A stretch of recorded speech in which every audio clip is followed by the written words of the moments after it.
आप सबको जोहार। और आज है तारीख 15 मार्च 2024 शुक्रवार। तो चलिए आज की बड़ी और प्रमुख खबरों पर नजर डालते हैं और यहाँ पर शुरुआत करते हैं पहली खबर से। पहली खबर यहाँ पर निकल कर आ रही कि कोडरमा जिले के झुमरी तिलैया थाना क्षेत्र के देवी मंडप शीतला माता मंदिर रोड में संचालित courier company e com express में बीते 6 दिसंबर को हुई डकैती मामले में फरार शातिर को गिरिडीह पुलिस और कोडरमा पुलिस ने संयुक्त छापेमारी में जम्बुआ थाना क्षेत्र के चचघरा से गिरफ्तार कर लिया है। गिरफ्तार शातिर का नाम पप्पू शर्मा है। पुलिस ने पप्पू को एक लोडेड देसी कट्टा, एक जिंदा कारतूस और एक मोबाइल के साथ गुरुवार की अलह सुबह गिरफ्तार किया है। पुलिस के समक्ष पूछताछ में पप्पू ने इस लूटकांड की घटना में शामिल अन्य अपराधियों का नाम भी बता दिया है, जिसकी गिरफ्तारी को लेकर पुलिस फिलहाल अभी भी छापेमारी कर रही है। इस मामले को अगर थोड़ा सा और गहराई से समझने की कोशिश करें तो बीते 6 दिसंबर को कोडरमा जिले के झुमरी तिलैया थाना क्षेत्र के देवी मंडप शीतला माता मंदिर रोड में संचालित courier company e com express में दिन दहाड़े आधा दर्जन अपराधियों ने हथियार के बल पर धावा बोलकर करीब 96,000 रुपये नकद के साथ मोबाइल, सीपीयू आदि लूट लिया था। दिन दहाड़े हुए इस लूटपाट की घटना की वजह से इलाके में हड़कंप मच गया था। इसके अलावा यहाँ पर अगली न्यूज़ निकल कर आ रही कि खरसवा विधानसभा क्षेत्र के दौरे पर गुरुवार 14 मार्च को पहुंचे केंद्रीय कृषि मंत्री अर्जुन मुंडा ने कहा है कि केंद्र सरकार सरायकेला खरसवा जिले में मकई के उत्पादन को बढ़ावा देगी। इसके लिए किसानों को तकनीकी रूप से प्रशिक्षित किया जाएगा। कहा है कि किसान मक्के का अधिक से अधिक उत्पादन करें। किसानों से यहाँ पर एमएसपी दर पर सरकार मकई की खरीदारी करेगी। हालांकि हरियाणा, पंजाब में क्या हालचाल चल रहे हैं आप सबको तो पता ही है। ड्रोन के नज़ारे आपको दिखा दिए जाएंगे, इसीलिए यहाँ पर जुमलेबाजी में भरोसा नहीं करें तो ज़्यादा बेहतर होगा। हालांकि यहाँ पर प्लानिंग की बात करें तो जिले के किसानों द्वारा उत्पादित मकई से इथेनॉल बनाया जाएगा, ऐसा यहाँ पर सरकार बोल रही है। साथ ही इसके वेस्टेज का पशु चारा के रूप में उपयोग किया जाएगा। इसके बाद इथेनॉल और पेट्रोल मिलाकर बायोगैस तैयार किया जाएगा, जिससे गाड़ियाँ चलेंगी और ये काफ़ी किफ़ायती भी होगा। बाकी मैंने जो बोला था उसको ध्यान में ज़रूर रखना। इसके अलावा यहाँ पर अगली न्यूज़ निकल कर आ रही कि ईडी ने गुरुवार को 3 लोगों को समन जारी कर रांची के क्षेत्रीय कार्यालय में उपस्थित होने को कहा है। इनमें झारखंड के तत्कालीन सीएम हेमंत सोरेन के प्रेस सलाहकार रहे अभिषेक श्रीवास्तव, डीएसपी प्रमोद मिश्रा और प्रीति कुमारी शामिल हैं। अवैध खनन से जुड़े मामले में अभिषेक श्रीवास्तव को 18 मार्च और डीएसपी प्रमोद मिश्रा को 19 मार्च को ईडी ऑफिस में उपस्थित होने को कहा गया है, जबकि बरियातू की जमीन मामले में प्रीति कुमारी को 20 मार्च को हाजिर होने का निर्देश दिया गया है। इसके अलावा यहाँ पर अगली न्यूज़ निकल कर आ रही कि बड़कागांव की कांग्रेस विधायक अंबा प्रसाद, पूर्व मंत्री योगेंद्र साव, इनके रिश्तेदारों समेत 20 ठिकानों पर हुई छापेमारी में ईडी को यहाँ पर 35 लाख रुपए कैश मिले थे।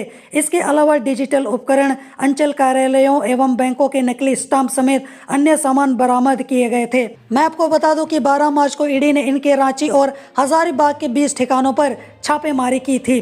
और यहाँ पर सोशल मीडिया एक्स पर ईडी ने जानकारी दी है कि ईडी की रांची टीम ने यहाँ पर पीएमएलए 2002 के प्रावधानों के तहत झारखंड के पूर्व मंत्री योगेंद्र साव, बड़कागांव की कांग्रेस विधायक अंबा प्रसाद, उनके परिवार के अन्य सदस्यों और सहयोगियों के रांची और हजारीबाग में कुल 20 स्थानों पर 12 मार्च 2024 को छापेमारी की थी। इसके अलावा यहाँ पर अगली न्यूज़ निकल कर आ रही है, जैसा कि आपको अपनी स्क्रीन पर एक पूरी लिस्ट दिख रही होगी, तो ये वो लिस्ट है जहाँ पर अंबा प्रसाद, उनके ठिकानों और इसके अलावा उनके जितने भी रिश्तेदार हैं उनके घरों पर जहाँ जहाँ छापेमारी की गई है उसकी पूरी की पूरी डिटेल जो है वो आपको अपनी स्क्रीन पर दिख रही होगी। जहाँ पर किन किन ठिकानों पर छापेमारी की गई है उसको यहाँ पर नाम और पूरी डिटेल मैं यहाँ पर आपको बताने वाला हूँ। जहाँ पर योगेंद्र साव, पूर्व मंत्री, हजारीबाग। इसके अलावा योगेंद्र साव बांद्रा स्थित फ्लैट मुंबई, वहाँ पर भी छापेमारी हुई।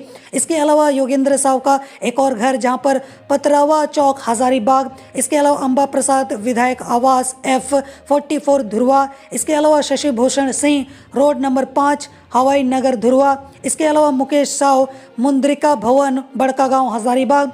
इसके अलावा राजेश साव मुंद्रिका भवन बड़कागांव हजारीबाग। इसके अलावा Sanjay Kumar Kharanti Gosai Ballia Barkagaon Hazaribagh. Pankaj Nath flight number 9 block B Sai residency Chitragupt तालाब हजारीबाग सदर। इसके अलावा Kushagra Rudra Dinkar Nagar forest colony Hazaribagh. Bindeshwar Kumar Dangi GDM Chowk police station के पास Guru Chatti Barkagaon. Manoj Kumar Agarwal flat number 101 Munka Bagicha Mahesh Soni Chowk Hazaribagh. Uday Sao Mayato gate Sultana Hazaribagh. Raju Sao Keredari Hazaribagh, Pankaj Nath ओकनी हजारीबाग, धीरेन्द्र साव हुरहुरु रोड हजारीबाग। इसके अलावा अजीत कुमार गुप्ता 68 केबी रोड खजांची तालाब के पास समेत अन्य जगहों पर छापेमारी की गई है। इसके अलावा यहाँ पर अगली न्यूज निकल कर आ रही है बरहरवा साहिबगंज से, जहाँ पर झारखंड की राजमहल लोकसभा सीट से सांसद विजय हांसदा ने गुरुवार को दिसोम गुरु और झुम्मो के केंद्रीय अध्यक्ष शिबू सोरेन से उनके रांची स्थित आवास पर मुलाकात की और उनका आशीर्वाद भी लिया। उन्होंने लोकसभा चुनाव 2024 को लेकर बूथ स्तर पर कार्यकर्ताओं को एकजुट कर महागठबंधन को मजबूत बनाने को कहा है। इसके अलावा यहाँ पर अगली न्यूज निकल कर आ रही कि आयकर विभाग ने कोडरमा और धनबाद में बड़ी कार्रवाई की है।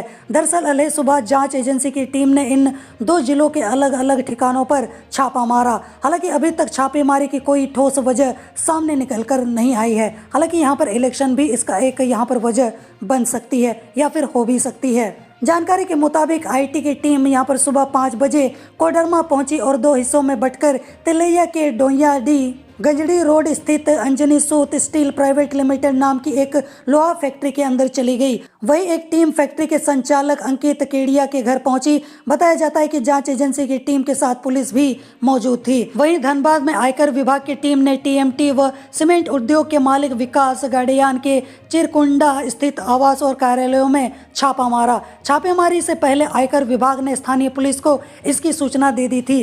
फिलहाल छापेमारी टीम में शामिल अधिकारी इस पूरे मामले पर कुछ भी बताने से इनकार कर रहे हैं। बता दें कि विकास गांडियान का पश्चिम बंगाल के आसनसोल दुर्गापुर कमिश्नरेट के सालनपुर थाना क्षेत्र में प्लांट है, जहां सिटकॉन टीएमटी का निर्माण होता है। इसके अलावा यहां पर आयकर विभाग की टीम प्लांट के साझेदार गोपाल सिंघल के बराकर हनुमान चढ़ाई स्थित आवास और सिटी अलायंस में एक साथ छापेमारी कर रही है। छापेमारी टीम में आयकर विभाग कोलकाता के इंस्पेक्टर शुभजीत पाल के साथ साथ अन्य अधिकारी भी शामिल हैं। इसके अलावा यहाँ पर अगली न्यूज निकल कर आ रही है राज्यसभा इलेक्शन 2024 को लेकर, जहां पर बीजेपी प्रत्याशी डॉक्टर प्रदीप वर्मा और इंडिया गठबंधन के प्रत्याशी डॉक्टर सरफराज अहमद झारखंड से राज्यसभा के लिए निर्विरोध निर्वाचित किए गए हैं। इनकी आधिकारिक घोषणा कर दी गई है। यहाँ पर 14 मार्च राज्यसभा चुनाव के लिए नाम वापसी की आखिरी तारीख थी। सत्ता पक्ष और विपक्ष से यहाँ पर 2 प्रत्याशी थे, इस कारण इनके निर्विरोध निर्वाचित किए जाने की घोषणा कर दी गई है। झारखंड बीजेपी के प्रदेश महामंत्री डॉक्टर प्रदीप वर्मा को पार्टी ने राज्यसभा का उम्मीदवार बनाया था।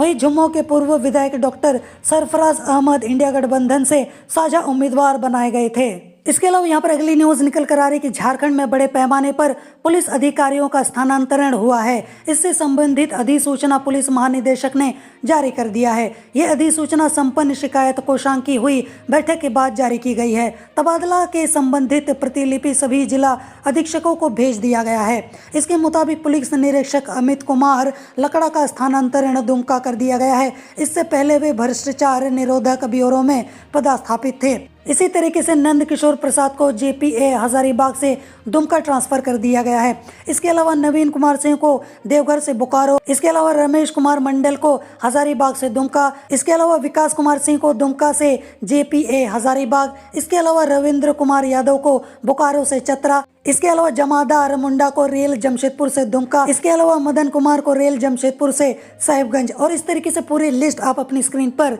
देख भी सकते हो। इसके अलावा यहाँ पर अगली एक इम्पोर्टेंट न्यूज सामने निकल कर आ रही है कि अगर आप अपने बच्चों को झारखंड के मुख्यमंत्री उत्कृष्ट विद्यालयों में नामांकन कराना चाहते हैं तो आपके लिए एक यहाँ पर खबर निकल कर आई है कि यहाँ पर सीएम स्कूल ऑफ एक्सेलेंस में आवेदन करने की अंतिम तिथि जो है वो 15 मार्च को है। आवेदन करने की प्रक्रिया 19 फरवरी से ही शुरू हो चुकी थी। तो ऐसे में अभी तक अगर आपको इसको लेकर पता नहीं है तो आप फटाफट से इसको करवा लो। इसके अलावा यहाँ पर अगली न्यूज निकल कर आ रही है कि पलामू के छतरपुर में बुधवार की रात एक बड़ा सड़क हादसा हो गया है, जिसमें 2 लोगों की मौत हो गई है, जबकि 6 लोग यहाँ पर घायल हो गए हैं। घायलों को एमएमसीएच में भर्ती कराया गया है। खबर ऐसी निकल कर आ रही है कि नेशनल हाईवे 98 पर एक कार और एक बाइक के बीच जबरदस्त टक्कर हो गई। इस वजह से बाइक में आग लग गई। इस घटना में एक महिला समेत बाइक चालक की मौत हो गई, जबकि 6 अन्य लोग घायल हो गए। इसमें दो की स्थिति काफी ज्यादा गंभीर बनी हुई है। बताया जाता है कि बाइक में कुल 4 लोग सवार थे।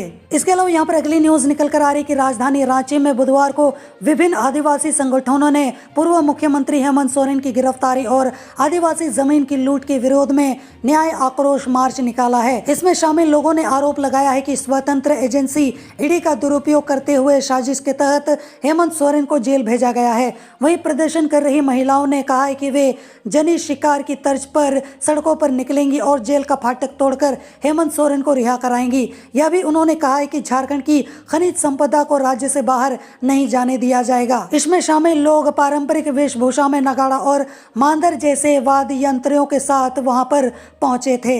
इसके अलावा यहाँ पर अगली न्यूज निकल कर आ रही गिद्धौर से, जहाँ पर चतरा के गिद्धौर थाना क्षेत्र में पुलिस ने एक महिला का शव बरामद किया है। उसकी पहचान झुमरी टोला निवासी उमर राम की पत्नी मालती देवी के रूप में की गई है। पुलिस शव को अपने कब्जे में लेकर जांच पड़ताल में जुट गई है। परिजन मालती की यहाँ पर हत्या की आशंका जता रहे हैं। इसके अलावा यहाँ पर अगली न्यूज निकल कर आ रही है लोहरदगा से, जहाँ पर किस्को थाना क्षेत्र के नारे धुरवा मोड़ पाखर मुख्य सड़क के दुमोहा मोड़ के समीप ट्रैक्टर पलटने से ड्राइवर की मौत हो गई है। इसकी पहचान पाखर नवाटोली निवासी 20 वर्षीय रातो नगेसिया के रूप में हुई है। बताया जाता है कि पाखर नवाटोली में शादी विवाह के कार्यक्रम के मौके पर भाड़े पर डीजे साउंड लाया गया था, जिसे वापस पहुंचाने के लिए वो जा रहा था। इसी दौरान ट्रैक्टर जो है वो अनियंत्रित होकर पलट गया। पुलिस ने शव को अपने कब्जे में लेकर पोस्टमार्टम के लिए भेज दिया है। इसके अलावा यहाँ पर अगली न्यूज निकल कर आ रही है पीरटांड से, जहाँ पर गिरिडीह के खुखरा थाना क्षेत्र के खमहारबाद में ट्रैक्टर की चपेट में आने से 3 वर्षीय बच्चे की मौत हो गई है। बताया गया है कि यहाँ पर माधोपुर का एक ट्रैक्टर बालू लोड करने खमहारबाद होते हुए बराकर नदी जा रहा था। इसी बीच खमहारबाद में एक 3 वर्षीय बच्चे को अपनी चपेट में इस ट्रैक्टर ने ले लिया। घटना के बाद पूरे गांव में मातम पसर गया है। स्थानीय लोगों में काफी ज्यादा आक्रोश है। अब देखते हैं कि पुलिस प्रशासन इसको लेकर क्या कदम उठाएगी। इसके अलावा यहाँ पर अगली न्यूज निकल कर आ रही कि पलामू में एक फोटोग्राफर से ड्रोन कैमरा लूटना लुटेरों को भारी पड़ गया। पुलिस ने तत्काल कार्रवाई करते हुए उन्हें 24 घंटों के अंदर धर दबोच लिया है। पुलिस ने लूटे हुए ड्रोन कैमरा और फोटोग्राफर का मोबाइल भी बरामद कर लिया है। इसके अलावा यहाँ पर अगली न्यूज निकल कर आ रही कि गिरिडीह के बेंगाबाद इलाके में विभिन्न नदी घाटों से होने वाले अवैध बालू उठाव पर प्रशासन ने बड़ी कार्रवाई की है। गुरुवार को सीईओ प्रियंका प्रियदर्शी के नेतृत्व में इसके खिलाफ छापेमारी अभियान चलाकर बालू लदे 2 ट्रैक्टरों को कब्जे में ले लिया गया है। इसके अलावा यहाँ पर अगली न्यूज निकल कर आ रही कि गिरिडीह के कोदाई बांक डैम में मछली मारने के दौरान एक युवक की डूबने से मौत हो गई। मृतक की पहचान शोभान टुडू के रूप में की गई है। फिलहाल यहाँ पर स्थानीय प्रशासन और गोताखोरों के द्वारा डूबे व्यक्ति की तलाश की जा रही है। अब देखते हैं कि पुलिस प्रशासन इस मामले को लेकर क्या कार्रवाई करती है। इसके अलावा यहाँ पर अगली न्यूज निकल कर आ रही कि रक्षा मंत्री राजनाथ सिंह की इटखोरी आगमन की जो तैयारी है उसको पूरा कर लिया गया है। इसे लेकर भव्य पंडाल भी बना दिया गया है। कार्यकर्ताओं को निर्धारित समय पर पहुंचने का भी निर्देश दे दिया गया है। केंद्रीय मंत्री के आगमन को लेकर कार्यकर्ताओं में काफी उत्साह भी शायद यहां पर देखने को मिल जाएगा। इसके अलावा यहाँ पर अगली न्यूज निकल कर आ रही बोकारो से, जहाँ पर झारखंड के बोकारो में राजस्व वसूली को लेकर सख्त हुआ सेल। बीएसएल प्रबंधन अब हर तरफ अपनी नजरें टेढ़ी कर रहा है। संस्थानों को लीज फेल का नोटिस भेजने और अतिक्रमित जमीनों पर डोजर चलाने के साथ साथ अब बीएसएल आवासों को कब्जे से मुक्त कराने के लिए बड़ा और कदम यहाँ पर उठाने जा रहा है। बोकारो स्टील प्लांट की नगर प्रशासन विभाग ने आवास संकलन कराने का निर्णय लिया है। इसको लेकर बीएसएल की ओर से गुरुवार को सूचना यहां पर जारी कर दी गई है। इसके लिए बीएसएल द्वारा नियुक्त एजेंसी के प्रतिनिधि सभी आवासों का निरीक्षण करेंगे। सभी प्रतिनिधियों को एक पहचान पत्र दिया जाएगा, जो कि जांच करने वाली एजेंसी और नगर प्रशासन के अधिकारी द्वारा हस्ताक्षरित होगा। पहचान पत्र में प्रतिनिधि का आधार संख्या और मोबाइल संख्या अंकित होगा, जिसे उन्हें अपने साथ रखने का निर्देश दिया गया है। इससे क्वार्टर पर कब्जा जमाए लोगों में हड़कंप मचा हुआ है। इसके अलावा यहाँ पर अगली न्यूज निकल कर आ रही कि केंद्रीय ग्रामीण विकास राज्य मंत्री साध्वी निरंजन ज्योति ने कहा है कि मनरेगा को भ्रष्टाचार का अड्डा नहीं बनने दिया जाएगा। अगर कोई ऐसा करता है तो उसका पैसा रोक दिया जाएगा। मोदी सरकार भ्रष्टाचारियों के खिलाफ निरंतर कार्रवाई कर रही है। केंद्रीय मंत्री ने कहा है कि मोदी सरकार के कार्यकाल में महिलाएं जो है वो सशक्त और स्वावलंबी हो रही हैं, लेकिन भाजपा का सत्ता में आने के बाद प्रधानमंत्री नरेंद्र मोदी के नेतृत्व में सरकार ने महिलाओं के हितार्थ कई योजनाएं क्रियान्वित की हैं, जिसका लाभ जो है वो महिलाओं को मिल भी रहा है। इसके अलावा यहाँ पर अगली न्यूज़ निकल कर आ रही है बोकारो से, जहाँ पर क्लिनिकल स्टैब्लिशमेंट एक्ट के state consultant doctor Rahul Kumar Singh, civil surgeon doctor Dinesh Kumar, DRCHO doctor S Tudu, DDM Kumar Kanchan की टीम ने गुरुवार को बोकारो के सेक्टर 4 सिटी सेंटर के 3 नर्सिंग होम का औचक निरीक्षण किया। रिलीफ हॉस्पिटल, आकाश गंगा हॉस्पिटल और देव नर्सिंग होम में इलाजरत मरीजों से स्वास्थ्य सेवा की जानकारी भी ली। कार्यरत स्वास्थ्य कर्मियों से कार्य प्रणाली के बारे में पूछा। ऑन स्पॉट चिकित्सक को नहीं पाकर टीम जो है वो काफ़ी ज़्यादा नाराज़ भी हुई।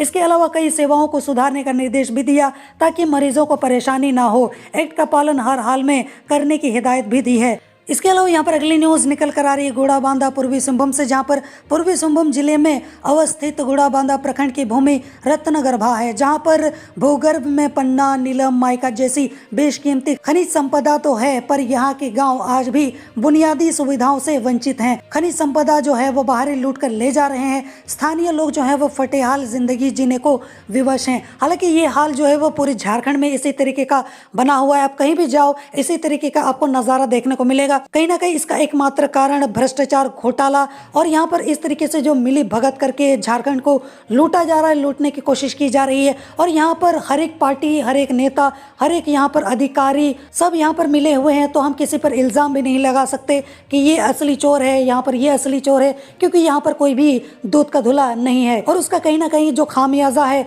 वो हम जैसे आम यहाँ पर झारखंड के ग्रामीणों को या फिर झारखंड के लोगों को इसका यहाँ पर खामियाजा जो है वो भुगतना पड़ रहा है। और चाहकर भी हम जितनी भी आवाज़ उठाएं कोई भी सुनने वाला नहीं है।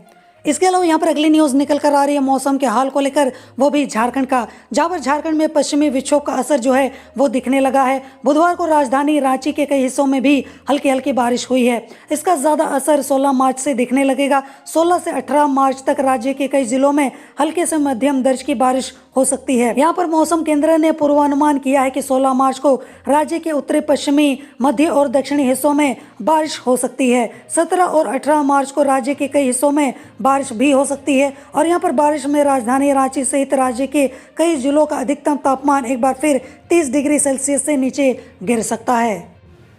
तो ये थी आज की बड़ी और प्रमुख खबरें और मैं उम्मीद करता हूँ कि आज का आपका दिन शुभ हो। जोहार।